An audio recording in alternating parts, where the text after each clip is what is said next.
Live stream के पहले दिन मैंने अपने हाथों से एक गैटलिंग गन बनाई।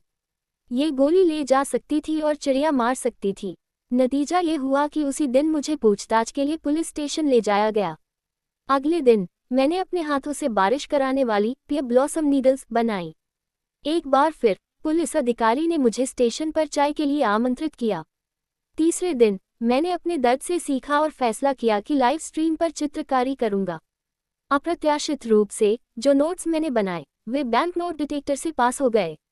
1 घंटे में 3 बार एक अंधेरे कमरे में बंद होने के बाद मैं तुरंत प्रसिद्ध हो गया। न केवल नेटिजन्स ने मुझे याद रखा बल्कि लोगों अधिकारियों ने भी अपनी नज़रें मुझ पर टिका ली हैं। तब से रक्षा उद्योग मंत्रालय ने कहा कि यह करियर अरेस्टिंग केबल है जो रस्सी मैंने मछली पकड़ने के लिए बनाई थी। कृषि विज्ञान अकादमी ने भी इसे कार्बन फाइबर कहा। बहुत मेहनत के बाद मैंने आखिरकार एक 2D बीस्ट कॉस्ट्यूम हेडपीस बनाया। सेना ने कहा कि यह ईंधन से चलने वाला युद्ध उपकरण है। हमारा सारा उपकरण सरकार को सौंप दिया गया। गुस्से में आकर मैंने खुद को पूरी तरह खुला छोड़ दिया। स्पेस यॉट, क्वांटम स्टारशिप, जो चाहिए वह बोलो। इस पल पूछताछ वाले कमरे के अंदर मैंने कैप्टन ली जियानबिन की तरफ देखा जिनका चेहरा गुस्से से भरा था। मैंने आज्ञाकारी बनकर अपना सिर झुकाया और अपनी गलती मानी। कैप्टन ली, मेरा सच में यह मतलब नहीं था। मैं तो बस एक क्राफ्ट ब्लॉगर हूँ। नेटिजन्स ने कहा कि वे हाथ से बनी गैटलिंग गन देखना चाहते हैं, तो मैंने कोशिश की। मुझे उम्मीद नहीं थी कि यह सच में बन जाएगी। ये पूरी तरह से आकस्मिक है। लियान बिन ने ठंडी सांस भरी, बस कोशिश की और यह एक असली बंदूक की तरह बन गई। क्या तुम्हें लगता है मैं मूर्ख हूँ? ईमानदारी से बताओ, तुमने बंदूक बनाने का हुनर कहाँ से सीखा? ये सुनकर मैं चिंतित और बेकसूर महसूस करने लगा। कैप्टन ली, मैं काफ़ी तेज दिमाग का हूँ। मैंने मशीनरी से जुड़ी हर चीज़ पर महारत हासिल कर ली है। मैं सच में आपसे झूठ बोलने की हिम्मत नहीं करूँगा। लियान बिन एक पल के लिए शांत हो गया। उसने अपने हाथ में सामाजिक संबंधों की रिपोर्ट को फिर से देखा। उसने अपनी घड़ी पर नज़र डाली। पूछताछ शुरू हुए 4 घंटे हो चुके थे। उसमें कोई कमी नहीं मिली। क्या ये बच्चा सच में एक नासमझ जीनियस हो सकता है? सोचते हुए ली जियानबिन ने एक हल्की सांस छोड़ी। चलो, जांच ठीक है। तुम भविष्य में वापस जा सकते हो। अपनी लाइव स्ट्रीम्स में आग्नेयास्त्र मत बनाना। अगली बार यह इतना आसान नहीं होगा। मैंने बार बार हाँ में सिर हिलाया।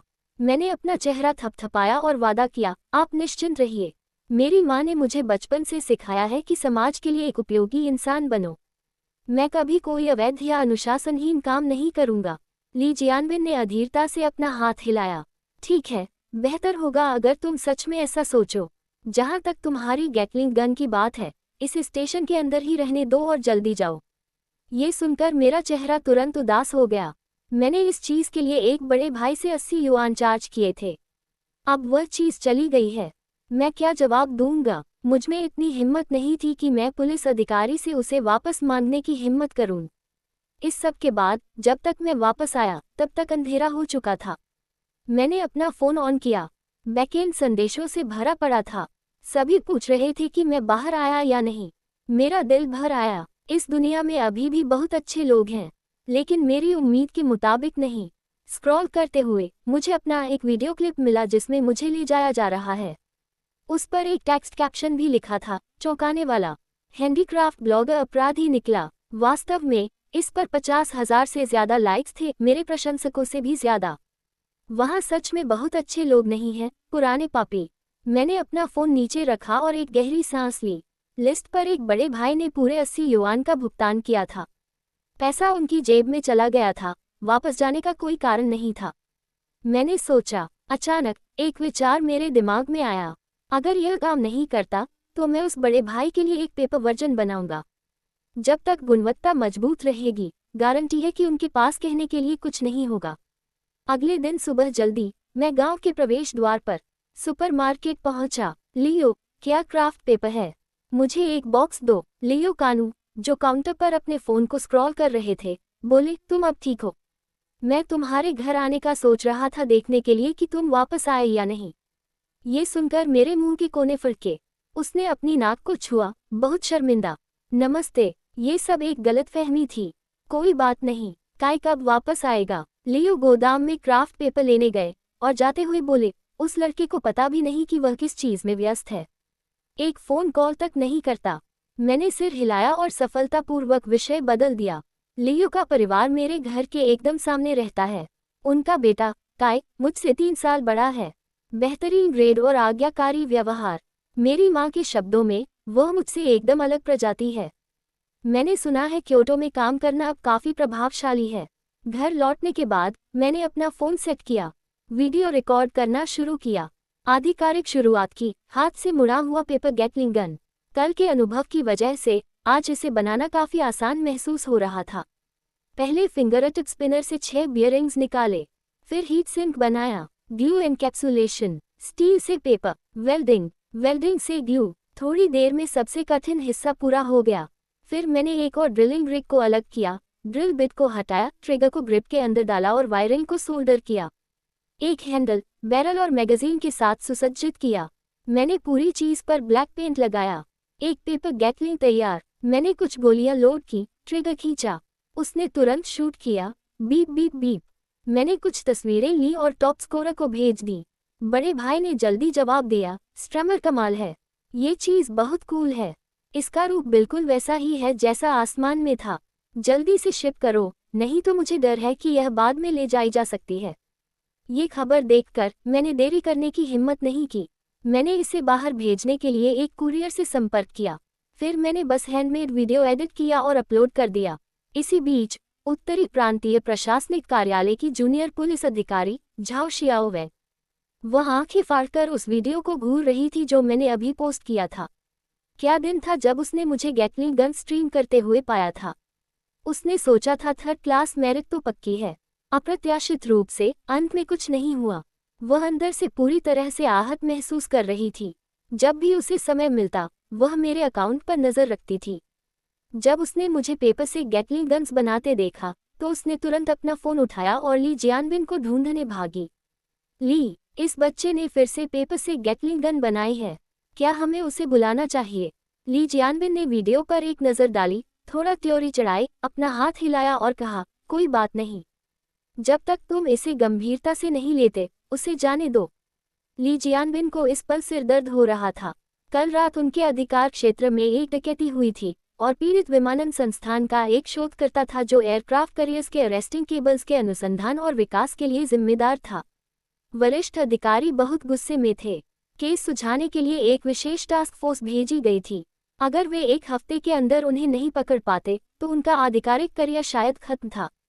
उनके पास ऐसी छोटी बातों की चिंता करने के लिए ऊर्जा नहीं थी। पलकें झुकते ही शाम हो गई। क्योंकि आज के वीडियो का ट्रैफिक अच्छा था, मैंने फिर से स्ट्रीमिंग शुरू कर दी।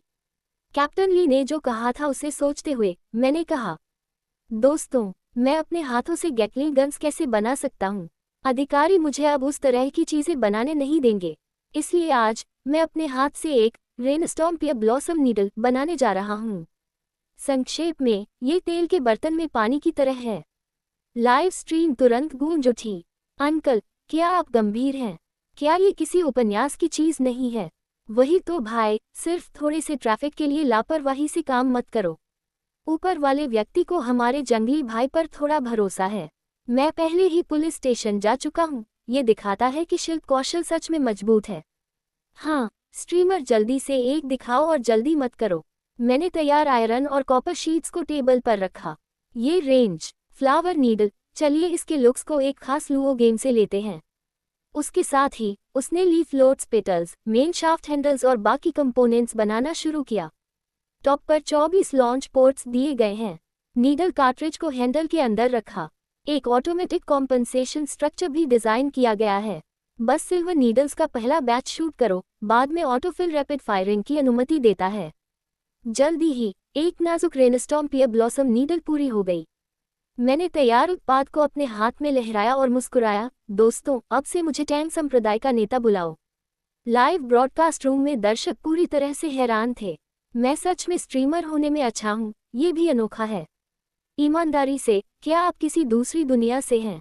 हमारे देखने के लिए एक लॉन्च करो। हाँ, चलो करते हैं। मैंने एक कूल पोज मारा। कोई बात नहीं, मैं बिल्कुल इसी विचार पर हूँ। ये कहते हुए उसने पियर ब्लॉसम नीडल्स ली और आंगन में चला गया। एक लकड़ी का तख्ता 10 मीटर दूर रखा गया था। उसने एक बेहद कूल पोस्चर के साथ मैकेनिज्म को दबाया। एक पल में 24 सिल्वर नीडल्स एक साथ फायर हुई और लकड़ी के तख्ते पर मजबूती से धंस गईं। लाइव स्ट्रीम रूम विस्मय से भर गया। ओह मेरे गॉड, स्ट्रीमर गंभीर है। मैं उसकी इस अदा से पूरी तरह आकर्षित हो गया हूँ। टैंग संप्रदाय के मास्टर ऊपर थे, कृपया छोटे भाई का प्रणाम स्वीकार कीजिए। स्क्रीन तुरंत संदेशों से भर गई। मैं इतना खुश था कि मेरी मुस्कान नहीं रुक रही थी। बॉस लोगों का सच में यही मतलब है। जैसे ही मैं खुश हो रहा था, अचानक दरवाजे पर एक तेज दस्तक ने सब कुछ रोक दिया। मैं मुख्य द्वार की तरफ चला गया, नाराज दिखते हुए। आ रहा हूँ, खटखटाओ मत नहीं तो ये टूट जाएगा। पर जैसे ही दरवाजा खुला, 2 पुलिस अधिकारी अंदर घुस आए। बिना एक शब्द बोले उन्होंने मुझे दीवार के खिलाफ लगा दिया। ये वह केस नहीं है।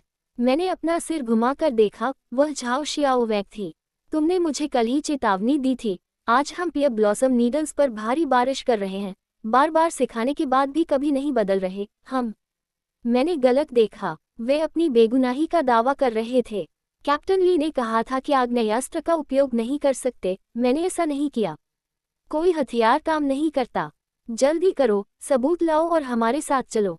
ये दृश्य अचानक हुआ। लाइव स्ट्रीम ने एक बार फिर लोकप्रियता हासिल की। स्ट्रीमर कमाल है। महल में दूसरी बार प्रवेश कर रहा है। ये स्ट्रीमर जरूर टारगेट किया गया होगा। बुद्धिमान, यह इतनी जल्दी कैसे पहुंच गया? अचानक टैंग संप्रदाय के नेता ने सच में इस तरह विदा कह दिया। एंकर को बधाई, दिन में 3 बार जेल का खाना। उस पल शियाओवैग ने मुझे छोड़ दिया। वह जल्दी से अपने फोन की तरफ भागी। दोस्तों, मेरे वापस आने का इंतजार करना। ये कहने के बाद उसने लाइव स्ट्रीम बंद कर दी। पियर ब्लॉसम नीडल को पकड़े हुए मैं आज्ञाकारी बनकर गाड़ी के अंदर बैठ गया प्रशासनिक कार्यालय जाने के लिए। मैंने एक तीतर की तरह अपने कंधे उचकाए, समझाते हुए, पुलिस अधिकारी, मैं बस कुछ मनोरंजन बनाना चाहता हूं ताकि प्रशंसकों को आकर्षित कर सकूं।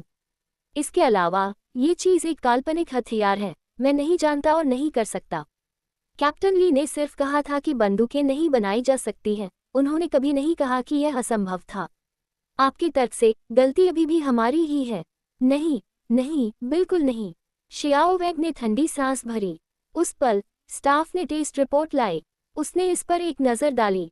उसका चेहरा तुरंत काला हो गया। ये चीज़ एक घातक हथियार है। ये लगभग पुरानी पिस्तौल के बराबर है। कौन सा क्राफ्ट ब्लॉगर इसे बना सकता है? शियाओवैग ने पिछली जांच पर संदेह करना शुरू किया। ईमानदारी से, तुम ब्लॉगर बनने से पहले क्या करते थे? नहीं, नहीं, मैंने बस इसी साल ग्रेजुएशन किया है। वह पहले हमेशा एक स्टूडेंट थी।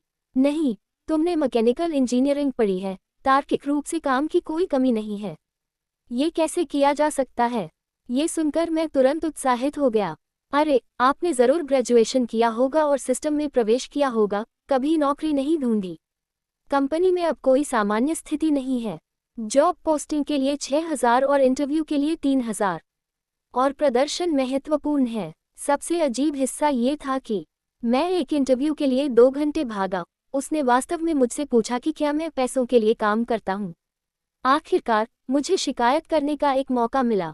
मैं जितना ज्यादा बोल रहा था, उतना ही उत्साहित होता जा रहा था जब तक कि मुझे रोका नहीं गया। रुको, रुको, मैं सब समझ गया। इस तरह की चीज़ों को फिर से मत छूना। यह अंतिम चेतावनी है। साइन करो और जाओ। मुझे मजबूर किया गया साइन करने के लिए। दुखी मन से मैं पियर ब्लॉसम नीडल्स वापस चाहता था। आखिरकार उन्होंने अभी तक पूरा मजा नहीं लिया था। झाओ शियाओवैग ने मेरे विचारों को देख लिया। उसने अपना हाथ हिलाया और कहा, दूसरी किसी चीज के बारे में सोचो भी मत। ये बहुत खतरनाक है। इसे तुम्हारे हाथों में नहीं छोड़ा जा सकता। और इस तरह मेरा दूसरा पीस भी फिर से जब्त हो गया। इस पल लियान बिन जल्दी से वापस आया। मुझे देखकर वह एक पल के लिए स्तब्ध हो गया। आप अभी यहाँ क्यों आए? आज हम फिर यहाँ हैं। मेरे बोलने का इंतजार किए बिना अब शियाओवैग ने संक्षेप में स्थिति की रिपोर्ट दी। ली जियानबिन ने कहा गंभीरता से, ये सुनकर आप बच्चों को भविष्य में ध्यान देना चाहिए। ये कहने के बाद वह जल्दी से चला गया। वह व्यस्त दिख रहा था। मैंने भी ज्यादा नहीं सोचा, जल्दी घर गया। वह अंदर से थोड़ा असहाय महसूस कर रहा था। सौभाग्य से इसने उसे लोकप्रिय बना दिया। यह एक तरह से छिपा हुआ आशीर्वाद भी है। मैंने खुशी खुशी एक संदेश पोस्ट किया कि लाइव स्ट्रीम कल हमेशा की तरह चलेगी। फिर सोफे पर लेटकर अपने फ़ोन को स्क्रॉल करने लगा। पूरी तरह से अनजान की खतरा चुपचाप करीब आ रहा था। इस पल उपनगरों के उत्तरी प्रांत में राष्ट्रीय राजमार्ग पर गति और जुनून का एक रोमांच चल रहा है। कुछ पुलिस कारें एक टूटी हुई वैन का पीछा कर रही थीं। पर भले ही लुटेरे और कार ने एक्सीलेटर दबा दिया था, पीछे की पुलिस कारें पास आती जा रही थीं। ये डाकू बेरहम था। वह सीधे एक पास के आवासीय क्षेत्र में घुस गया। फिर उसने वैन को छोड़ दिया। वह बहुत देर तक भागा, तुरंत कूदकर एक परिवार के आंगन में प्रवेश कर गया। अब भागने के लिए कोई जगह नहीं थी। वह सिर्फ देख सकता था कि क्या वह थोड़ी देर के लिए छिप सकता है। इसी बीच मैंने भी पुलिस कारों के बजते सायरन सुने। आवाज से अंदाजा लगाएं तो कम से कम 3 कारें थीं। कोई नहीं जानता कि वह किस तरह का चोर है। पुलिस अधिकारियों ने इतनी बड़ी फोर्स तैनात करने के लिए जल्दबाजी की। मैं बिना किसी परवाह के अपने फोन पर खेलता रहा, पर जितना ज्यादा कुछ अजीब महसूस हुआ कि उस सायरन की आवाज मेरे और पास आती लग रही है। मैं तुरंत सतर्क हो गया।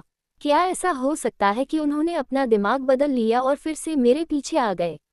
मैं जल्दी से बाहर निकला, बाहर जाकर एक नज़र देखने की योजना बनाते हुए। बस दरवाजा खोला, एक खंजर मेरी गर्दन पर दब गया। आवाज मत निकालना, नहीं तो मैं तुम्हें जान से मार दूंगा।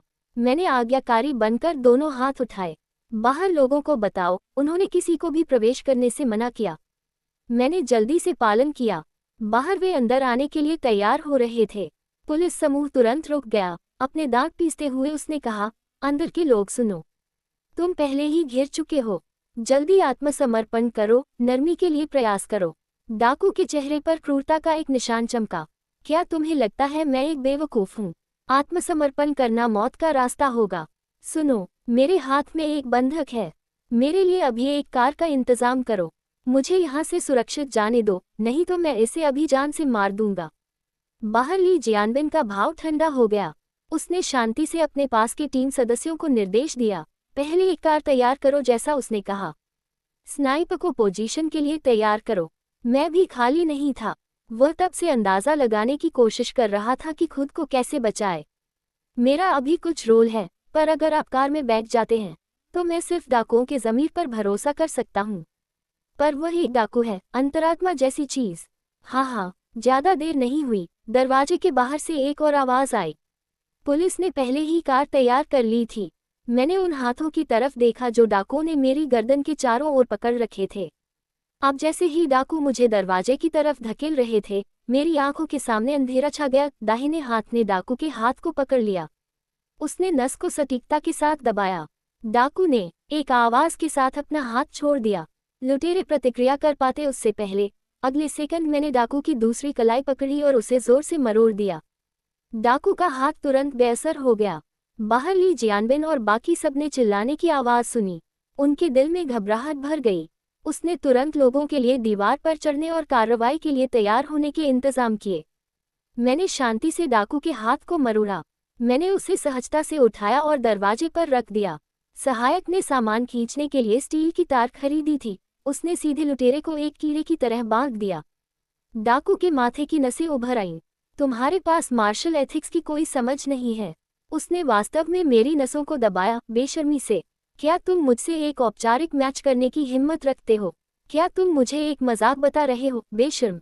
बात खत्म होते ही 7 या 8 पुलिस अधिकारी एक साथ दीवार के ऊपर चढ़ गए। उन्होंने तुरंत अपनी बंदूक के साथ स्थिति का नियंत्रण ले लिया। ठीक जब वे डाकुओं से मुकाबला करने के लिए तैयार हो रहे थे, उन्होंने उसे बंधा हुआ देखा। एक अकेला और बहादुर डाकू जमीन पर था। हर कोई एक दूसरे की तरफ प्रशंसा से देख रहा था। उसका चेहरा सदमे से भरा था।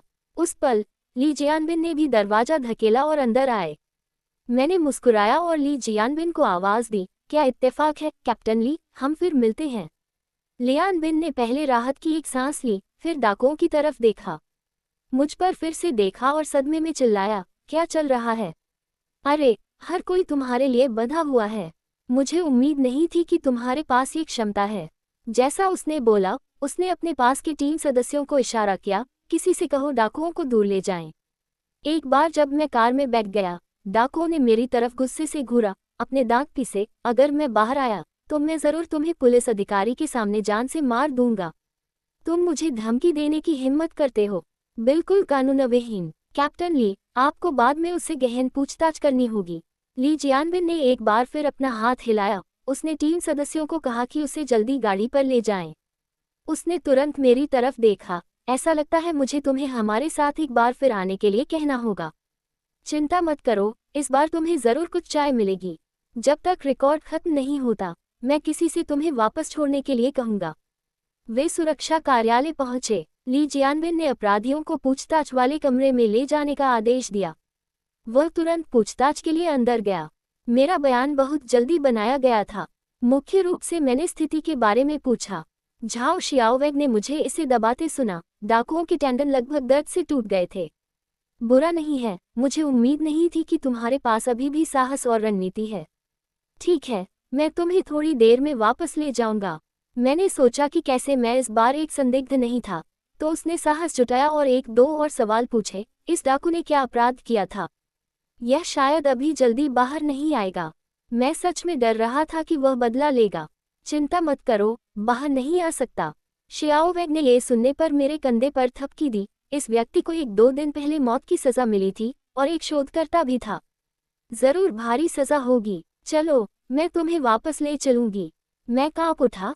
वह वास्तव में एक अपराधी है, जो अभी हॉल के प्रवेश द्वार पर पहुंचा ही था। एक पुलिस अधिकारी जल्दी से उसे रोकने आया। रस्सी खुल नहीं सकती, मुझे मदद करने दो। मैंने उपेक्षा से अपना हाथ हिलाया, बेपरवाह होकर। अगर आप इसे खोल नहीं सकते तो बस इसे काट दो। मुझे वह रस्सी नहीं चाहिए। हमने रस्सियां नहीं काटी, नहीं तो मैं यहाँ तक आपको ढूंढने नहीं आता। कैप्टन